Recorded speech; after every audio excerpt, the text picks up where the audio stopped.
Good morning, everybody, and thank you for joining us for today's session on the State of the Industry Report from ATD. My name is DJ Netz, and I'm the current past president of our local ATD Cascadia chapter. I'm also an instructional designer for a company called GP Strategies.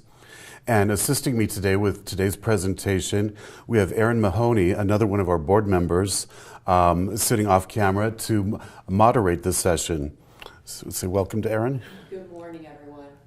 And I appreciate Erin's support today. This session is interactive, and as you are watching this, you have a chat screen or a chat window where you can type in questions in real time. And Erin's going to watch the chat window and watch the questions as they come in. And it's your opportunity to ask questions, have some comments, make some observations, maybe some comparisons with some of the statistics that we're going to review today. And any questions that we can't answer, what's going to happen is I'm going to go in afterwards, after the session is done, and I can type in answers to questions that some of the statistics that I might not recall right away. So if there's things that I need to look up and give you some follow-up, we have that opportunity as well. So terrific. Let's look at our agenda. And What we're going to do is I'm going to give you a brief background about the State of the Industry report and describe some of the processes and the rigor that goes into it and a little bit of history. And then we're going to dive right into the metrics. The State of the Industry report presents and measures 13 metrics consistently year after year. And we're going to take a look at them and we're going to take two passes. And we'll just have a first pass with some definitions and some thoughts about what these numbers might mean to you. And then we'll take a second pass and do more comparisons, both historically and with maybe the relative size of your company or your organization. And then I'll have a little bit of advice about how to use these metrics and these indicators for benchmarking and for ROI and other ways that you can apply them and tell a data-driven story based on the metrics of your own organization. And certainly throughout and at the end, we'll have opportunities for questions and listening and give you some chance for some responses. So let's get started. This ATD State of the Industry report, again, it's published every year. It's been a report and something that has been assessed by national ATDs since 2003. And they measure the same metrics year in and year out. And some years they have a sample size of as many as nearly 500 organizations. Some years they're able to get samples from closer to 300 organizations. This report is a free benefit. It's a free download that's available to you if you are a member of National ATD. And so that's one of the benefits that's possible. And the method. Let's talk about the method. So the State of the Industry report always examines 13 efficiency and expenditure indicators. And for this report, it's the 2017 State of the Industry report, but it's based on data that was collected in 2016. And that's the pattern that they always follow. The current year report is based on data that was collected the prior year. And again, it takes them, their researchers, that much time to crunch the numbers, make some reasonable conclusions, and then publish the report. And since 2008, the number of respondents has ranged from 299 to 475 organizations. And for this report, this current report, it was 299. And again, they've been doing this report since 2003. So there is a method that they have. They do have a procedure for collecting a proportional sample size of large international organizations, mid-sized organizations, small organizations, to assess what these companies are doing with formal training. One of the things that we're going to have throughout this session is it's important to have good definitions. And our first definition we should talk about is formal training. And to do this report, they can't measure everything, but they are very deliberate and intentional with how they define formal training. And that's all classroom-based training, things that are in an LMS and in terms of e-learning that are delivered for seat time for online courses. It also includes virtual instructor-led training. It also includes videos, and it includes other ways to reach out to audience in virtual methods. So any formal training that they can measure and put a seat time to, that's what these measures are for. It doesn't try and capture informal training, social learning, or on-the-job individual training. Terrific. So let's talk about what we're about to do. Before I move on, Erin, have there any questions that come in yet? No questions so far. All right. So these 13 metrics, we're going to go through them twice. The first pass, just think about it in a very personal and individual way. What is your experience with each of these metrics? So, what did you get? What was your training experience, you as an employee, with your organization? And then maybe think about what does your audience receive? What do they get in terms of these numbers? And how's that? Do a comparison as we see each one of these metrics. You might also think about your company in relation to West Coast versus East Coast. There are different priorities. From many organizations are headquartered on the East Coast, and so their priorities and their access to people is a little bit different. So there are some differences, and it's fascinating to talk about them. What's unique about being in Portland? What's unique about being on the West Coast? When we go through our second pass, we're going to look at the metrics again, but I'm also going to show you how these metrics were calculated. So you'll get access to those calculations. You'll know how the math was accomplished. And then think about your organization and think about your organization's strategic priorities and how they measure things. And then you can examine what's the trajectory of the trend. What does it mean? Is your organization behind? Is your organization on par? Or maybe you're ahead of the curve. And then there's going to be another facet to compare during the second pass, where we see trends of all organizations, everybody who responded to the survey. But there's going to be a second trend line of the top, what ATD calls the best organizations. The best category are those large organizations who are committed to world-class training. And they include companies like IBM and General Electric and so forth. And so we can see what those leaders are doing and where their trend lines are compared to everyone. All right. Let's begin with our first metric. So again, in a very personal way, this first metric is average expenditure per employee. So last year, or in 2016, did you get $1,273 worth of training? Interesting question. What kind of investment was made in you? And again, think about your learners and your audience. Do your learners individually, do they get $1,273 worth of training? Our next metric, how many hours of training did you get? For the report here is 34.1 hours of formal learning were used per employee.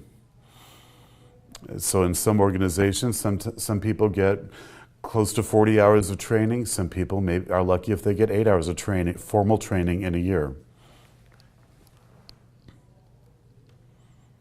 These next three metrics are very interesting, and it depends on how your organization regards the training investment. And it's all, or maybe how things are accounted for. And some organizations are based on accrual accounting.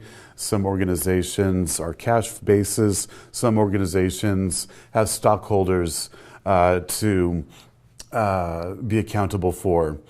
And so, how training money is, that investment, how that's regarded and what's discretionary, these metrics kind of tell a story behind that. And so 3.62% direct expenditure as a percentage of payroll. So one of the organizations that I've worked for kind of operated this way as they considered annual raises. They also considered, well, did we send him to training? Did we send her to a conference? So if we sent her to a conference, then if we normally would have given her a 4% increase, well, we sent her to a conference for $2,000, we can just give her a 2% increase. I'm not saying this is good or bad, but that kind of lens of this total investment of payroll is one way that decisions like that get made. Let's look at this next one. Direct expenditure as a percentage of revenue, 1.36%. So as a company is successful, or if there's a year where a company is hanging in there, if there's a year where a company isn't so successful, that speaks to the discretionary nature of investing in training. Here's another interesting one: direct expenditure as a percentage of profit. I can offer another personal story here. Another organization that I worked for, it was we were a branch of a larger organization, and our general manager, all that he cared about was sending a certain percent of profit back to the headquarters. Anything else that needed to be done at our plant, he had discretionary control over with what that kind of excess, or that if it was a good month or a bad month, there was money that he could be flexible with. And so, again, as I rose in the leadership of that company, I knew that if I wanted training for my folks, I could wait for a good month, and if there was healthy profit, I could get a green light on certain things. All right. Any questions so far?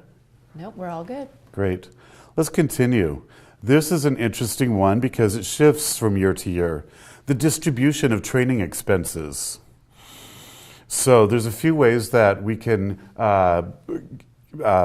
present training, or to create training and deliver training. And some of them are things that we do internally, and so there's internal costs. Sometimes there's things that we need help with. We can't do everything in-house, and so we outsource certain things. And those external services, those external consultants and vendors and creative shops, that's a certain amount of effort. And some ways that we address professional development is to offer a tuition reimbursement.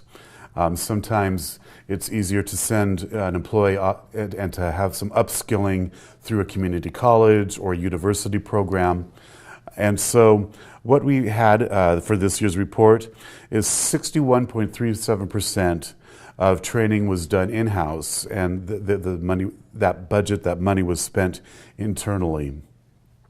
Nearly 26% went out to external services, and 12.75% for tuition reimbursement. When we do our second pass, we're going to see a little bit of history of how these have shifted over the past 8 to 10 years. So hang on for that. This next metric, you can think of it like your student-teacher ratio. So as a trainer, how many learners are under your umbrella? How many learners do you have to serve? And so for 2017, the number was 297 to 1, nearly 300 learners per L&D staff member. And I do want to say this doesn't include contractors or outsourced people. This is your full-time permanent L&D staff. $80 was the average cost of learning hour used. And average reuse ratio. So if you think of it as, it's easier to think of e-learning, an online course. How many times has it been reused and delivered? But also your classroom training. Let's say you have some large organizations have new hire training every single Monday. And so that content, that material, that session, that delivery modality, it's reused every single week. So 51.1 to 1, learning hours used in relation to the learning hours available. The cost of learning hours available. So what was the investment to make that 1 hour of classroom training, to create that, to design that? What was the cost to create a 1 hour of e-learning? And so the industry average last year was about $1,800. Here's an interesting, again, now we do some comparison, spending per employee by organization size. So if you're a small Small organization, 1 to 500 people. The investment per employee was around $2,000, 2016. Mid-size organizations, 500 people to almost 10,000 people. That investment was $973, or nearly $1,000 per employee. Again, economies of scale are part of that explanation of why that big difference between $2,000 and $1,000. It's just with the technology and the system architecture. Maybe they have LMSs in place. They're able to have more efficiencies than a small organization, and that explains why it's a little bit higher. The investment is higher for a small organization. Same corollary can be made for large organizations, the 10,000 plus employees, where this average spending per employee was $673. Our next metric, our almost second to last metric, average percentage of formal learning hours available via technology-based delivery methods. And this is one of the stories that this report has been closely following over the past handful of years. Is classroom training dead, or is e-learning dominating? And it's not, the numbers are going in interesting directions, and we'll see that in just a moment. But certainly, e-learning has not arisen victorious and been the dominant delivery modality. So at nearly 45% of formal learning is available online or via technology-based delivery methods. And so that 45% includes virtual instructor-led training plus your asynchronous standalone online courses. All right. And 2 years ago, the State of the Industry report introduced a new metric, a 14th metric. And I personally, I'm not quite sure where it's going yet, because I don't know that the definition is rigorous enough, because it's stated of organizations, does your organization strongly emphasize on-the-job learning? Or to what extent does your organization emphasize on-the-job learning? And to me, emphasize is a little bit squishy and really hard to measure what emphasis is or isn't. Nevertheless, what they're trying to say is training is probably going in different directions and going into areas that aren't so formal. And we'll take a look at those during our second pass. But what they found was 65% of respondents said, yes, we strongly emphasize on-the-job learning. And we'll see what that looks like in just a few moments. Any questions so far? Nope, still all clear. Great. All right. So let's start over, and let's look at each of these 13 metrics a little bit closely. So our first one was direct expenditure per employee. And again, I posed the question, did you get $1,273 worth of training last year? And so to calculate this metric, you'll see that it's the annual direct training budget simply divided by the number of full-time employees. Again, for purposes of consistency and clarity, they don't count contractors, they don't count things like visitors. There's some organizations where visitors have to go through 1 hour or even a half day of training before they can go past the front gate. We're not counting that kind of training. It's the formal full-time learning that's delivered to full-time employees. So you'll see on this grid here, there's a category called Best Award Winners. And those are those handful of organizations who responded to the survey who are regarded as best in class, world-class commitment to training. And so their investment, their direct expenditure per employee was $1,182. Again, doesn't necessarily mean they're getting less quality training because the number is lower. It means these are large organizations and they have economies of scale. What's interesting is, Many of us remember 2008 and 2009 as being economically challenging. And if we go back to this 2006 report, the value, the investment, direct expenditure per employee was a little bit over $1,500. And it has taken, and it dropped, that investment dropped. We can move on to the next slide and you can see that it dropped in 2007 and 2008. And if we follow that black line, we still haven't made it up to 1,500 yet. We're still barely almost at 1,300. It has taken a good 9 years just to slowly get that investment gradually to increase and get back up there. Again, it's not to say whether this is good, bad, or healthy, or maybe the technology has scaled, so maybe we don't need to get back up to $1,500 per person. But again, each of you know your own developmental needs of your tribes. What's interesting and what the State of Industry report, the analysis try and do, if we watch that blue line, and we see that investment jumps and then falls, then jumps up and then falls again. This year, that blue line is kind of plateaued. Again, it depends. What the reports have said is it's likely to be investments in things such as a new LMS or in new technology that explains those spikes. Any questions so far? Nope, we're all clear. Thanks. All right. Let's look at learning hours used per employee. So actual learning hours consumed.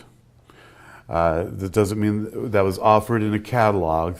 Learning hours that were consumed divided by the number of full-time employees. And again, we had that number 34.1. So during our first pass, I asked, did you receive 34 hours of training last year? If we look at our best award winners, almost 54 hours of training on average that was used per employee last year. If we move on, look at this comparison, the graph that supports this, learning hours used per employee. Again, I'm showing 2009 through the current report. If we look at the black line, kind of steady, no big leaps, no big huge dips, but from 31.9 or 32 hours in 2009 and pretty steady 34 hours for 2016.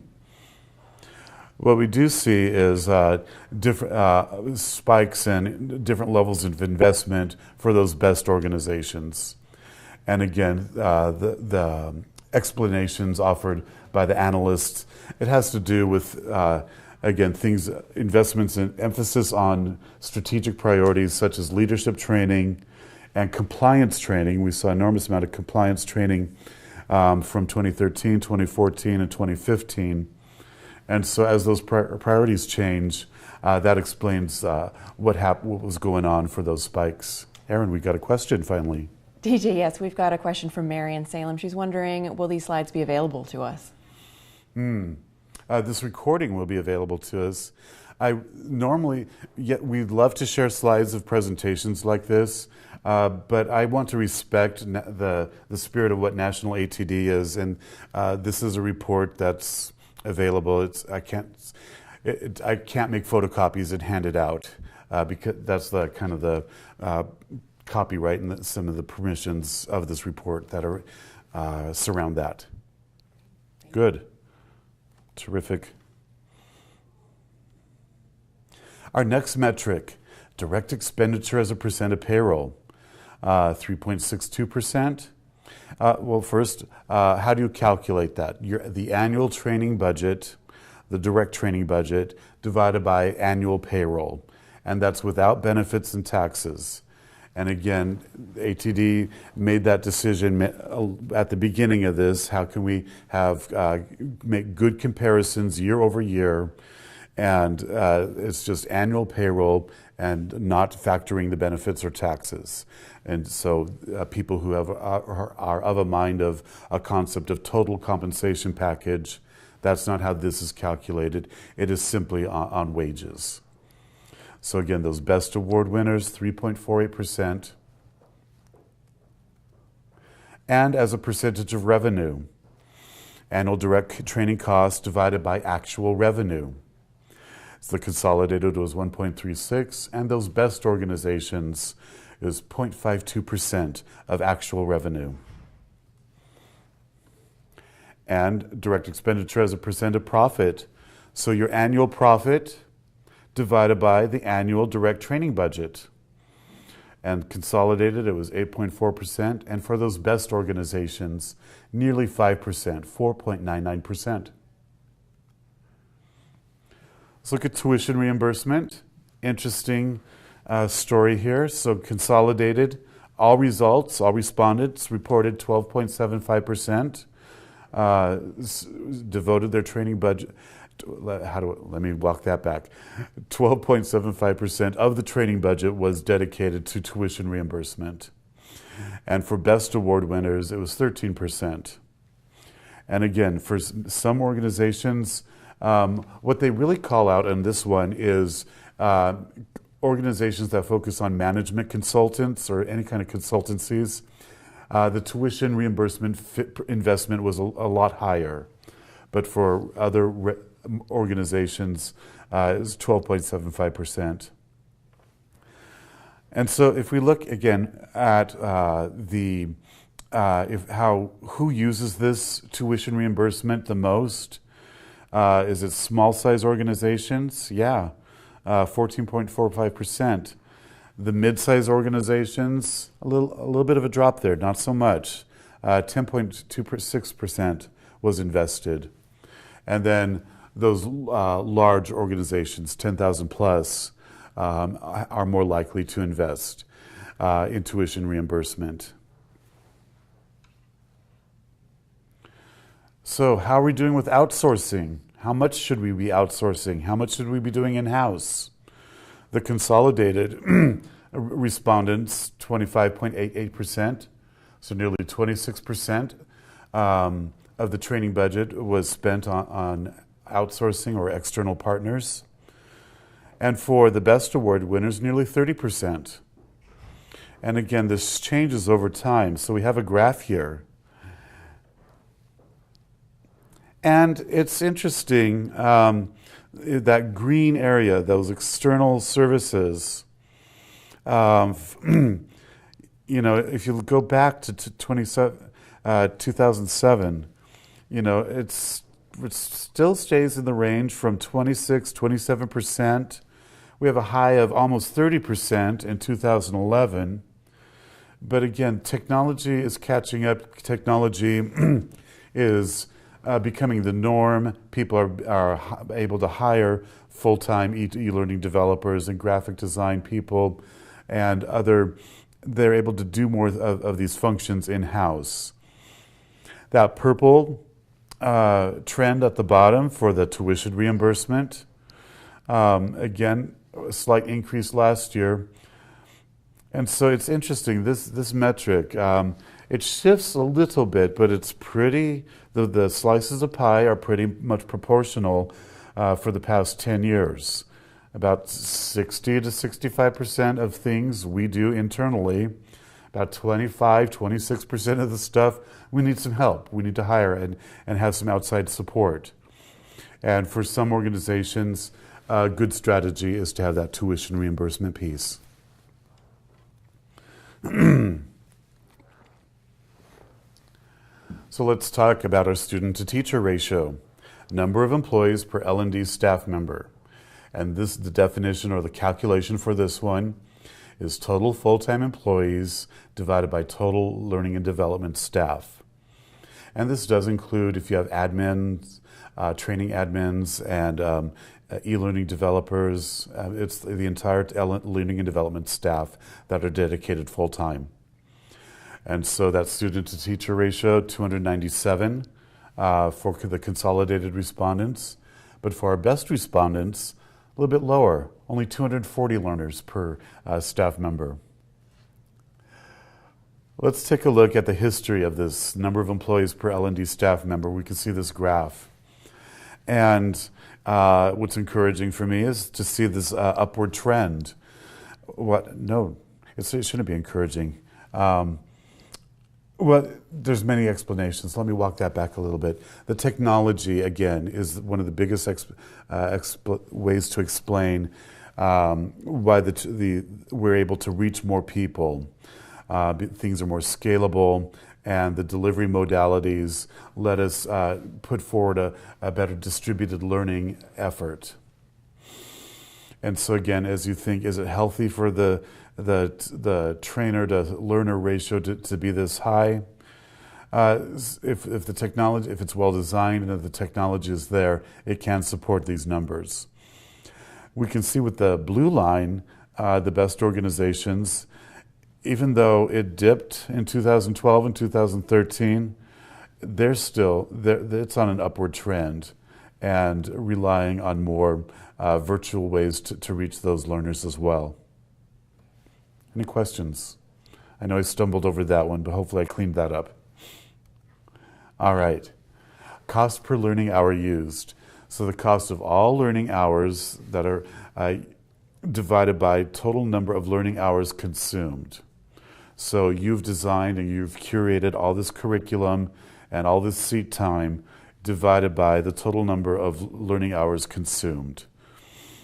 And so that cost for the consolidated respondents was $80 per hour. And for best award winners, it's $28 per hour. Again, it's economies and efficiencies of scale. It doesn't mean that they're getting less of an experience. In fact, they're probably getting a better experience, great content, but distributed to more and more people. So more consumption. And here's some trends.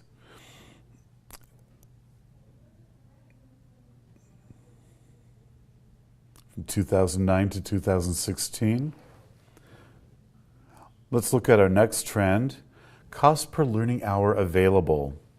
This is interesting because if you think of some utility companies where they have maybe hydroelectric plants, and every 2 years they have some quarterly maintenance procedures that need some training on, and the people who have to do those maintenance need some just-in-time training right before they do those maintenance. Or every 1 year they have to change out a piston or something within one of those hydroelectric generators. Again, that training isn't used very often. It's used very infrequently, but it's available. That those learning hours are available. So cost of all learning hours, what was the cost to develop all the training? The training that you deliver week in, week out, the training that is delivered maybe just once a quarter, divided by the total number of learning hours produced. So this investment in training, consolidated respondents, it was $1,809. And for our best award winners, it was $1,027. So, yes, Erin. Yeah, so we've got one question from Michelle in Portland. And did diagram 1.6 include organizations that do zero tuition reimbursement? I want to look that up and follow up with you on that. Off the cuff, I want to say yes, because certainly to not do tuition reimbursement, that is a choice. It is a strategy. So I'm pretty sure the answer is yes, but let me look it up after the session is done, and I'll type in a more complete answer at that time. Good. Good. Please keep the questions coming. All right. So let's move on to reuse ratio. And again, this is a great metric to work on and to use, especially during ROI discussions. And This word sounds pejorative, but do you have training that is disposable, that has a short shelf life? Or are you designing and delivering training that can be delivered with just some updates periodically, but you've got a good design and it can be delivered for a year or maybe 2 years? So this notion of a reuse ratio, are we investing wisely in good designs? So the number of learning hours consumed divided by the total number of learning hours available. And so the consolidated respondents, the reuse ratio was 51.1, but for our best award winners, it was 105.7. So to be able to reuse a unit of learning that many times, that hour of learning, means that things are being chosen and designed well. And again, we can see that the trend here, the trend line, those best award winners, again, with money, they're able to buy more sophisticated programs and have more rigorous curriculum. Let's look at delivery methods. This is a fun one to see where things are going. And so this first pie chart is from 4 years ago, 2014. And so what we saw, that big slice of the pie there, 50.63, classroom-based training. And then the next one down, 9.75, instructor-led online. So that VILT, virtual instructor-led training. If you combine those two, that's 60% of all formal training was still delivered with an instructor. That was 2014. The rest of those slices of the pie was either was technology-assisted training, but independent solo effort, no instructor. Before I move on, let's also look at the mobile technology. There it is. In 2014, all formal learning that was delivered via mobile technology, 2.04%. So let's look what the new report says. So again, all instructor-led, that's classroom and VILT, is 66%, so a 6% increase. And then self-paced learning, that blue, 26.18%, that's your online learning and other self-directed activities. And if we look at mobile technology, 0.38%. So again, this shift of, it's not that we're not pushing anything onto mobile devices. The explanation from the analyst is what we put on mobile devices is more taking the form of performance support and job aid instead of formal training. We had a question. Yes, we've got a question from Dan in Portland, Aha. and it's regarding cost per learning hour. Yes. So he says, I wonder how they treat development of an e-course. The cost may be quite high to develop this in year one, but it may be used for several years. Do you know how the survey would treat these kinds of development investment that probably could/should be amortized across multiple years? Smart question, and I wonder the same thing. I'm going to have to look that one up, if it's amortized or if they're using accrual on that, or if it's the investment made in that year, which I highly guess it is. They're capturing the investments made in that year, even though that e-learning, that e-course might be used for 2, 3, or 5 years. So again, I will follow up on that and take a look. All right. So this is these the modalities that are used to deliver training. For me, what this trend, as we compare 2014, where 60% of training being delivered with an instructor, to 66% of training being delivered with an instructor, means instructor-led training is not going away. And so to me, that's an encouraging story, that we still need people to help our learners make deep connections and help with on-the-job transfer and to support the difficult job of learning. So we're seeing, again, the trend for blended delivery programs, and also with our mid-sized and larger organizations, having to realize we need to design our VILTs, our virtual instructor-led training. They need to be more intentional, they need to have activities, and they need to be engaging. And so that's part of the story that's being told with these different modalities and the trends that they're taking. So here, our newest metric, emphasizing on-the-job learning. Again, it's a little bit humorous to me. What organization is going to respond? No, we don't emphasize it at all. But there it is, not at all, 2.88%. Respondents say that they don't emphasize on-the-job learning. I don't know the explanation for that. So again, this report leads with 65% of organizations strongly emphasize. So if you combine the 35.97% with the 29.14%, a very high and high extent, that gets us to the strongly emphasize metric that this report is leading with. Let's look a little bit deeper. So what does emphasize on-the-job learning mean? And so we have this bar chart here. And so this shows up with employees sharing knowledge on the job from person to person.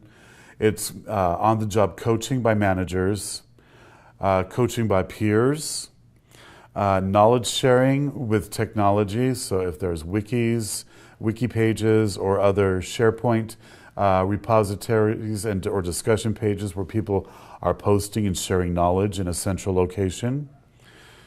It also takes the form of job shadowing, of kind of upskilling and observing, and giving opportunities for stretch assignments as well. And again, what does this tell us about the role of training, and how can training support managers in designing and creating things that are developmentally well thought out in terms of what job shadowing needs to be, and it needs to have a beginning, a middle, and an end, and stretch assignments that aren't overwhelming but have enough challenge along the way so that people can have those opportunities to succeed at those stretch assignments. And finally, another form of on-the-job learning is rotational training programs. And for organizations that are able to have structured rotations through different functions, that's becoming more normal. The challenge with job rotation programs is managers need to there needs to be a culture where managers can let their good people go and release them and let them have a chance to spend, whether it's 3 months, 6 months, or a year in a different assignment. Any questions? Nope, not right now. All right. We made it. Those are our metrics. Those were our definitions. And hopefully this gives you some ideas and ways to compare your organization and help you with some benchmarking, or give you some ideas if you need to, if you have an upcoming discussion about ROI of training. Here's some general considerations, some advice that I give when people need to have these difficult conversations, which they can be sometimes. The first piece of advice is to measure your groups consistently, just like the ATD State of the Industry report does. They have strong definitions, and their groups are consistent and well-defined. And so for some of your organizations, it makes sense to combine the employees and the managers and count them all as a homogeneous group. For some organizations, that doesn't make sense. The investments are just different. And so it makes sense to compare the employees versus management differently. Another piece of advice is to get some sort of finance person to help you out. so that you're ahead of it. So sometimes leadership or senior management might say, well, you calculated it wrong, your numbers are wrong, so we don't have a valid discussion here. Work early with some chief financial officer or other senior financial person in your organization to agree on the calculations, to agree on the metrics, and to make sure that you're measuring the right investments and you're capturing all the data. That way you'll have a solid foundation. And then for your organization, define what formal learning hours means. Some organizations would include the coaching or other things that are hard to measure. Some organizations, maybe it's not appropriate. Maybe you just need to stick to formal learning hours as your online, your webinar, your classroom, and any regional training events that we might have. Maybe it includes conferences, external conferences. Maybe it includes tuition reimbursement. But have that definition agreed upon with your leadership team and your finance people. Again, examine training costs in context. If you see that that maybe your organization is below some of these benchmarks or indicators, maybe you're a little bit high. What are the circumstances? Is it because of your industry? Is it because of your technology? Or is it because we just do things differently here in Oregon or here in Portland? These context factors do matter. And also, as you're trying to tell the story about the investment in training and the payoff and making sure it's worthwhile and it's adding value to your organization, keep in mind, attitude surveys are data too. We were teaching knowledge, we're teaching skills, we're upskilling, we're keeping people current, but we also teach attitude, and we have to attend to motivation.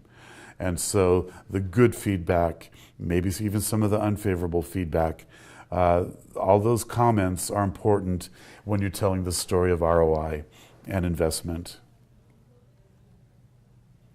Any other questions come up? No, we've got a quiet group this morning. Good. That's okay.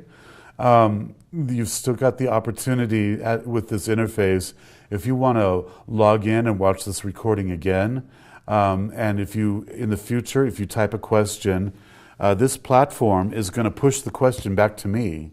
So I'll have the opportunity to type an answer to a future question as well.